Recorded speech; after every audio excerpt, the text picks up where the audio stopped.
The reasons people don't scale well is they like a business comes at two very important traits.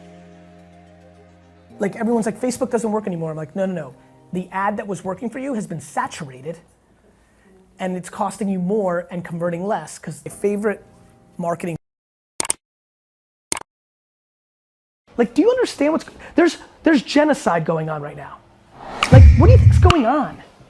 Like, we lack perspective. Your conference got fucked up? Boo-hoo. I lost a client? Boo-hoo. There's people fucking dying out there. Like, so when Americans or Europeans talk to me about race or gender, I'm sad. It's their real life. But I remind them, because it's a positive thing, cool, but let me tell you about the person that's ranked 7 billion.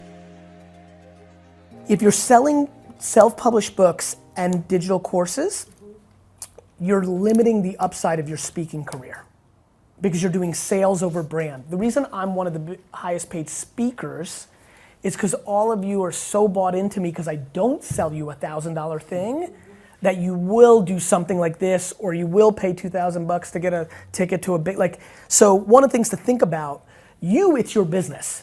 You have options. You have more like what I had, which is you have economics in the business that are doing well.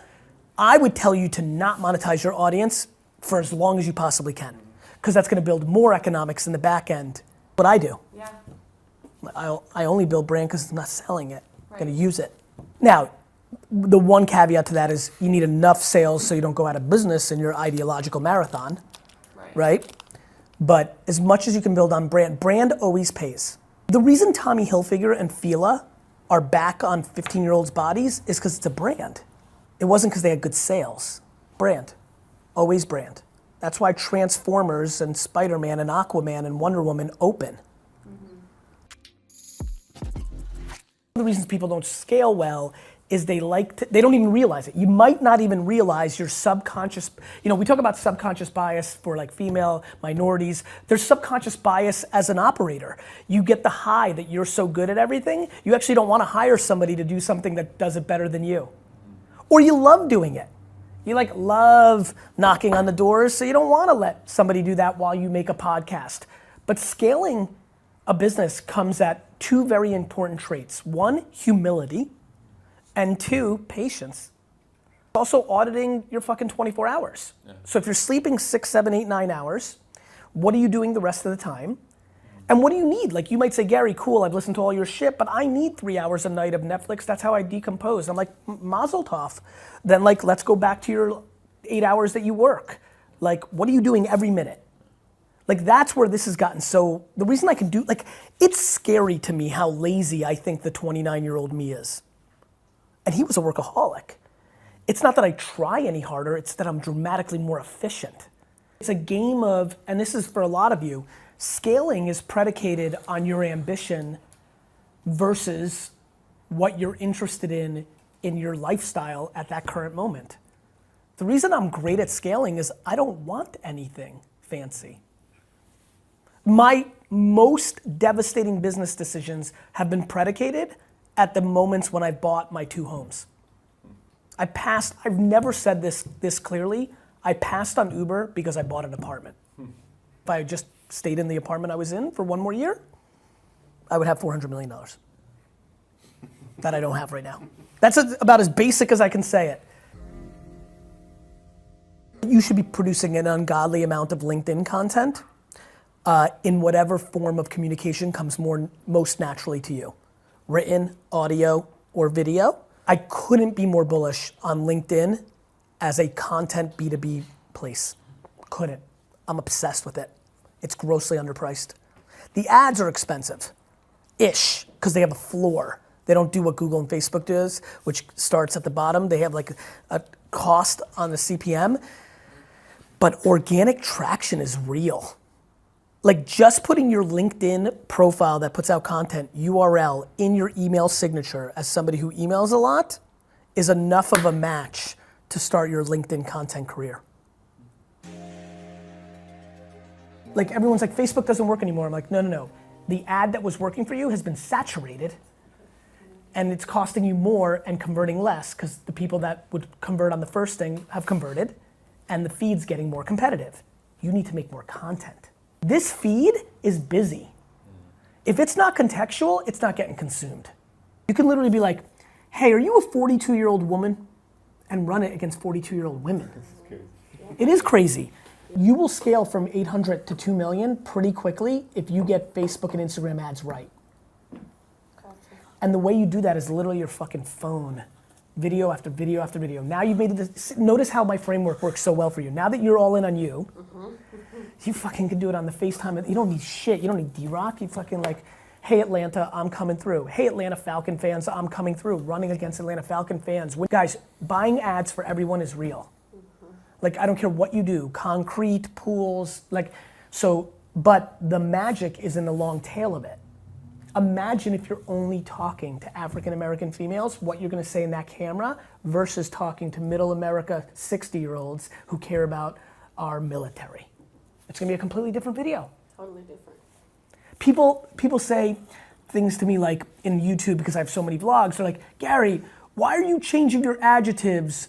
Like they try to razz me for pandering to my audience. I'm like, they're like, when you're in Atlanta in the hood, you're using slang. Like, I'm like, right, that's subconscious. Like in the same way that when I'm talking to a 6-year-old, I'm talking, like adjusting to your audience is my natural state. It's not a bad thing, it's a great thing. It's why I connect with so many different people, you know? So that's how I think about content. Like, that's what you should be doing. When Seinfeld's the #1 show on television, you run commercials. You shouldn't be sitting around predicting if Sally Magoo, the surfer, is going to be around in 5 years. You should buy her when she's underpriced attention. If you tell me that the 3-5 million people are so underpriced based on your budget and based on what you or us thought the value of that post was or video content, well then I'd be like, let's do it. Right. To me, it's a buy. It's like, do you buy 1 home or 3 homes? Well, if you can buy 3 homes for 1/100th of the value of that home, if you can buy a $400,000 home for $1,000, they want to sell you that home for $1,000, and you have to buy all 3 of their homes that are worth $400,000, but you're paying $3,000. You buy those 3 homes and figure it out later. That's how I think about influencers. Right. There's micro influencers that aren't worth their fucking $80 for their little photo. Oh, yeah, totally. And then there's people that are, you know, the holy grail is creating an influencer team that understands how to work with 7 billion people and understand if they're a good deal or not and make that deal. That's how I think about it. That is my holy grail of influencer marketing. I can price every person on earth, and then when I speak to them, I can know if it's a good deal or not, and then I want to maximize my $100,000 on the $100,000 best buy because I bought $18 million worth of awareness for $100,000. Now that is fantasy land, but the closest you can get to that. So what does that mean? You start casting long, wide nets. You have 15 interns that work for free or minimum wage to DM everybody on earth and ask them how much they cost. Like there's a lot of things you can then decide to do, but it is not an either or. Do we bet on these 3 people and they're gonna be 15 million followers versus, because you know, because you're doing it. It's not about how many followers. No. My favorite marketing principle is the high school party rule, which is, if all of you think back to high school right now and think about the person that was a C/D popular kid by junior year but started throwing parties where cool kids could go and drink and hook up, they became way more popular on the arbitrage that their parents weren't around. That's basically how I think you should handle this. I think you should start a podcast and just interview the people that you actually want to do business with, and now you've won. Literally the entire, you sending an email with the title saying, I'd love to have you on our podcast to know your journey and thoughts of the current state of blank, are gonna get a hell of a lot more responses than, do you need to place a front-end developer? Now all of a sudden, you're the first person ever to say that Karen or Rick, the technology decision maker at a company, is worthy of a 45-minute podcast. They share that with their 13 friends on Facebook. It's also gonna be the fact that you're gonna be the first person they reach out to when they, like literally, you host the party. That will work. So when I was a young kid, I made a lot of money selling baseball cards and comic books and toys. And then I started working for my dad's business and I was making You know, when I was 22 to 28, I was making $35,000 to $55,000 a year, but I had no expenses. I didn't go on vacations. I didn't buy fancy things. So I saved my money. I saved my money. And then when you know, I had hundreds of thousands of dollars. I didn't have millions.